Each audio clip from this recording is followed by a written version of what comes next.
Thought ಪ್ರೊಸೆಸ್ಸಿಂದ ಎಲ್ಲೋ ಅವಕಾಶಗಳು ಕಡಿಮೆ ಆಗುತ್ತೆ ಅಂತ ಅನ್ಸುತ್ತಾ? ಆಗ್ಬೋದು, ಬಟ್ ಎಲ್ಲವೂ ಚಾಲೆಂಜ್ ಅಲ್ವಾ. We have to prove it wrong. ಇದು ಹಂಗಲ್ಲ ಹಿಂಗೆಲ್ಲ ಇದು ಹಿಂಗೂ ಆಗುತ್ತೆ ಅನ್ನೋಂತ ನಾವು ಪ್ರೂವ್ ಮಾಡ್ಕೋಬೇಕು. ಆ್ಯಂಡ್ ಆ ಥರ ಸಕ್ಸಸ್ ಫಾರ್ಮುಲಾ ಅನ್ನೋಂಥದ್ದು ಎಲ್ಲೂ ಇಲ್ಲ. ಬರೀ ನಾನು ಫಿಲ್ಮ್ ಮಾಡಿದ್ರೇ ಹಿಟ್ ಆಗುತ್ತೆ ಅಂತ ಯಾರಾದರೂ ಬರ್ಕೊಡೋಕ್ಕಾಗುತ್ತೆ ನನಗೆ? ಬರೀ ಸಿನಿಮಾದಲ್ಲೇ ಟ್ರೈ ಮಾಡ್ತಾಯಿರೋ ಹೀರೋಗಳು ಎಷ್ಟು ಜನ ಇದೆ. ವಾರಕ್ಕೆ ನಮ್ಮ ಜೊತೆನೇ 9 ಸಿನಿಮಾ ಬಂತು. ಏನಾಗುತ್ತೆ ಎಲ್ಲ ಸಿನಿಮಾಗಳು ಪ್ರತಿ ವಾರ ಬರ್ತಾ ಇದೆ. ಲಾಸ್ಟ್ 1.5 ತಿಂಗಳು ತೊಗೊಂಡು 45 ಸಿನಿಮಾಗಳು ಬಂದಿದೆ ಕನ್ನಡ. ಹೇಳಿ ನೋಡೋಣ, ಒಂದಷ್ಟು ಹೆಸರುಗಳು ಹೇಳಿ ನೋಡೋಣ ನೀವು. ಅಷ್ಟು ಈಸಿ ಇಲ್ಲ ಇವತ್ತು, ಅಷ್ಟು ಕಾಂಪಿಟೇಟಿವ್ ಇದೆ. ಸೊ ಅಟ್ಲೀಸ್ಟ್ ನಾವು ಸೀರಿಯಲಿಂದ ನಾವು ಯಾರು ಅಂತ ರೆಕಗ್ನೈಸ್ ಆಗಿದ್ದೀವಿ. ಆ್ಯಂಡ್ ಮೋರ್ ಓವರ್ ಈಗ ಅಪಾಯದ ಎಚ್ಚರಿಕೆ ಅಂದರೆ ನಮ್ಮ ಅಣ್ಣಯ್ಯನ ಸಿನಿಮಾ ಅಂತ ಹೇಳ್ತಾ ಇದ್ದಾರೆ ಜನ. ಸೊ ಪ್ರಾಬಬ್ಲಿ ಅದೇ ಫಸ್ಟ್ ಸ್ಟೆಪ್ ಅನಿಸುತ್ತೆ ನನಗೆ ಸಕ್ಸಸ್ದು. ಇದ್ರ ಮೇಲೆ ಸಿನಿಮಾ ಗೆಲುವು. ಸೊ ನನಗನ್ಸುತ್ತೆ ನಮ್ಮ ಜಾಗ ಯಾವುದೇ ಇರಲಿ, ಸೀರಿಯಲ್ ಇರಲಿ, ಸಿನಿಮಾ ಇರಲಿ, ಮೀಡಿಯಾ ಇರಲಿ, ನ್ಯೂಸ್ ಚಾನಲ್ ಇರಲಿ, ಯೂಟ್ಯೂಬ್ ಚಾನಲ್ ಇರಲಿ, ಯಾವುದೇ ಜಾಗದಲ್ಲಿ ನಾವು ಮಾಡೋಂಥ ಕೆಲಸಕ್ಕೆ ಜಸ್ಟಿಸ್ ಕೊಡಬೇಕು. 100% ಜನರು ಏನಕ್ಕೆ ನೋಡ್ತಾರೆ ಕಂಟೆಂಟ್ನ? ಅವ್ರಿಗೆ ಒಳ್ಳೆ ಎಂಟರ್ಟೈನ್ಮೆಂಟ್ ಬೇಕು, ಏನೊಂದು ಮೆಸೇಜ್ ಬೇಕು.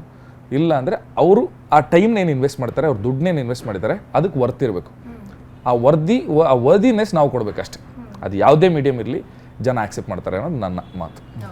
ಈಗ ನೀವು ಹಿಂದೆ ಮಾಡಿದಂತಹ ಧಾರಾವಾಹಿಗಳು ಅಮೃತಧಾರ ಇರ್ಬೋದು, ರಾಮಾಚಾರಿ ಇರ್ಬೋದು, ಆ ಪಾತ್ರಗಳಿಗೆ ಕಂಪೇರ್ ಮಾಡಿದ್ರೆ ಈ ಪಾತ್ರ ಡಿಫ್ರೆಂಟ್ ಆಗಿರೋವಂಥದ್ದು ಹೇಗೆ ಅನಿಸುತ್ತೆ ಸಿನಿಮಾ ಪಾತ್ರ? ಅಮೃತಧಾರೆಯ ಮಲ್ಲಿ ಹೌದು, ಅದು ಡಿಫ್ರೆಂಟ್ ಕ್ಯಾರೆಕ್ಟರ್. ಹೌದು, ಅದು ಹಳ್ಳಿಯಿಂದ ಬಂದಂಥ ಹುಡುಗಿ ಆಗುತ್ತೆ. ಬಟ್ ರಾಮಾಚಾರಿಯಲ್ಲಿ ಕೂಡ ನಾನು ಬ್ರಾಹ್ಮಣರ ಮನೆ ಹುಡುಗಿ ಕ್ಯಾರೆಕ್ಟರ್ ಮಾಡಿದ್ದೆ. ಸೊ ಈ ಸಿನಿಮಾದಲ್ಲಿ ಸೇಮ್ ಇದೆ. ನಾನು ಆವಾಗ ರಾಮಾಚಾರಿಯಲ್ಲಿ ಮಾಡಬೇಕಾದ್ರೇ ಈ ಒಂದು ಸಿನಿಮಾನು ಕೂಡ ಒಪ್ಕೊಂಡಿದ್ದು. ಸೊ ಅದರಲ್ಲಿ ಕೂಡ ನಾನು ಇನ್ನಸೆಂಟ್ ಆಗಿದ್ದೆ, ಸ್ವೀಟ್ ಗರ್ಲ್ ಆಗಿದೆ. ಇನ್ನೂ ಕೂಡ ಅದೇ ಥರ ಕ್ಯಾರೆಕ್ಟರ್. ಆ್ಯಂಡ್ ನನ್ನ ಪರ್ಸ್ನಲಿ ಕೂಡ ಹಾಗೆ ಇರೋದ್ರಿಂದ ನನಗೆ ಏನಂತಾರೆ ಅಂದರೆ ಜಾಸ್ತಿ ಏನು ಪ್ರೆಷರ್ ಇರಲಿಲ್ಲ ಈ ಒಂದು ಕ್ಯಾರೆಕ್ಟರ್ ಮೇಲೆ, ಆ್ಯಕ್ಟಿಂಗ್ ಮೇಲೆ. ಆ್ಯಂಡ್ ನಮ್ಮ ಸಿನಿಮಾದಲ್ಲಿ ಮಾಡಿರೋ ಎಷ್ಟೋ ಕ್ಯಾರೆಕ್ಟರ್ಸ್ಗಳು ಅಂದರೆ ಇವರು ಸೂರಿ ಕೂಡ 8 months ಇದು ಪ್ರಾಕ್ಟೀಸಸ್ ಮಾಡಿದ್ರು, ವರ್ಕ್ಶಾಪ್ಸ್ ಮಾಡಿದ್ರು. ಬಟ್ ನನ್ನ ಕ್ಯಾರೆಕ್ಟರ್ಗೆ ಜಸ್ಟ್ 1 month ಅಷ್ಟೇ ವರ್ಕ್ಶಾಪ್ ಆಗಿದ್ದು.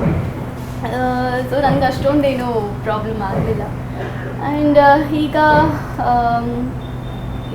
ಅಷ್ಟೊಂದೇನು ಪ್ರಾಬ್ಲಮ್ ಆಗಲಿಲ್ಲ ಈ ಕ್ಯಾರೆಕ್ಟರ್ ಮಾಡಬೇಕಾದ್ರೆ. ಇದು ವಿಭಿನ್ನ ಹೌದು, ಬಟ್ ಅಷ್ಟೊಂದು ತೊಂದರೆ ಆಗಲಿಲ್ಲ. ಟ್ರೇಲರ್ ನೋಡಿದಾಗಲೇ ಸಾಕಷ್ಟು ಜನ ನಿಮ್ಮ ಆ್ಯಕ್ಟಿಂಗ್ ಬಗ್ಗೆ ಹೊಗಳಿದ್ರು. ಸಿನಿಮಾ ರಿಲೀಸ್ ಆದಮೇಲೂ ಕೂಡ ಸಿನಿಮಾ ಹೇಗಿದೆ ಅಂತ ಒಂದು ಮಾತು ಬಂದಾಗ, ಇಲ್ಲ ವಿಕಾಶ್ ಅವರ ಆ್ಯಕ್ಟಿಂಗ್ ತುಂಬ ಚೆನ್ನಾಗಿದೆ ಅಂತ ಹೇಳಿದ್ರು. ನಿಮಗೆ ಯಾರಾದ್ರೂ ಏನು ಹೇಳಿದ್ರು ಅಂತ? ಇಲ್ಲ, ನನಗೆ ಗೊತ್ತಿಲ್ಲ. ಆ್ಯಕ್ಚುಲಿ ಈಗ ಆ್ಯಕ್ಟಿಂಗ್ ಬಗ್ಗೆ ಹೇಳೋದಾದರೆ ಡೆಫಿನೆಟ್ಲಿ ಆ್ಯಕ್ಟಿಂಗ್ ಚೆನ್ನಾಗಿರೋದಕ್ಕೆ ಪ್ರಾಬಬ್ಲಿ ನಮಗೆ ಈ ಅವಕಾಶ ಸಿಕ್ಕಿದ್ದು ಅನಿಸುತ್ತೆ. ಬಿಕಾಸ್ ನಾವು ಕೂಡ ಯಾವುದೇ ಬ್ಯಾಕ್ಗ್ರೌಂಡ್ ಇಲ್ಲದೆ ಅಥವಾ ನಾವು ಯಾವುದೇ ಒಂದು ಸಪೋರ್ಟ್ ಇಲ್ಲದೆ ಈ ಥರ ಒಂದು ಅವಕಾಶಗಳು ಸಿಗುತ್ತೆ ಅಂದರೆ ಪ್ರಾಬಬ್ಲಿ ನಾವು ಅದಕ್ಕೆ ತಕ್ಕನಂಥ ವರ್ಕ್ನ ಮಾಡಿರ್ತೀವಿ, ಆ ಸ್ಕಿಲ್ಸ್ನ ಡೆವಲಪ್ ಮಾಡಿರ್ತೀವಿ, ಅದಕ್ಕೆ ಏನೇನು ಪ್ರಿಪ್ರೇಷನ್ಸ್ ಮಾಡ್ಕೋಬೇಕು ಅದನ್ನ ಮಾಡ್ಕೊಂಡಿರ್ತೀವಿ, ಹಾಗೆ ಬಂದ್ವಿ. ಬಟ್ ಒಂದೊಂದು ಸಲ ಏನಾಗುತ್ತೆ, ನೀವು ಎಷ್ಟೇ ಚೆನ್ನಾಗಿ ಮಾಡಿದ್ರು ಕೂಡ ಒಂದೊಂದು ಸಲ ಆಡಿಯನ್ಸ್ಗೆ ಕನೆಕ್ಟ್ ಆಗಲ್ಲ ಅಥವಾ ಆಡಿಯನ್ಸ್ ತೊಗೊಳ್ಳದೆ ಹೋಗ್ಬೋದು. ಹಾಗಂತ ಪ್ರಾಬಬ್ಲಿ ನೀವು ಕೆಡ್ದಾಗ ಮಾಡಿದ್ವಿ ಅಂತಲ್ಲ. ಬಟ್ ಆದರೂ ಕೂಡ ಒಂದೊಂದು ಸಲ ಒಂದೊಂದು ಜನರ ಮೈಂಡ್ಸೆಟ್ ಇರುತ್ತೆ ಟ್ರೆಂಡಿಂಗು. ಬಟ್ ನನ್ನ ಪುಣ್ಯಕ್ಕೆ ಆ ಕಡೆ ಅಣ್ಣಯದಲ್ಲೂ ಕೂಡ ಜನ ಪರ್ಫಾರ್ಮೆನ್ಸ್ನ ಹೊಗಳ್ತಾರೆ.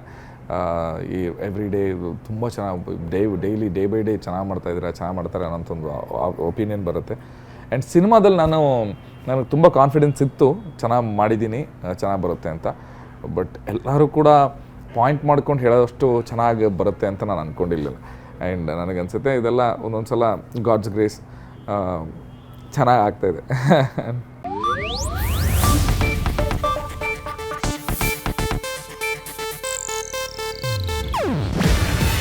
ಇದು ಏಷ್ಯಾನೆಟ್ ನ್ಯೂಸ್ ನೆಟ್ವರ್ಕ್ ಪ್ರಸ್ತುತಿ. ನೀವು ನೋಡ್ತಿದ್ದೀರಾ ಏಷ್ಯಾನೆಟ್ ಸುವರ್ಣ ನ್ಯೂಸ್.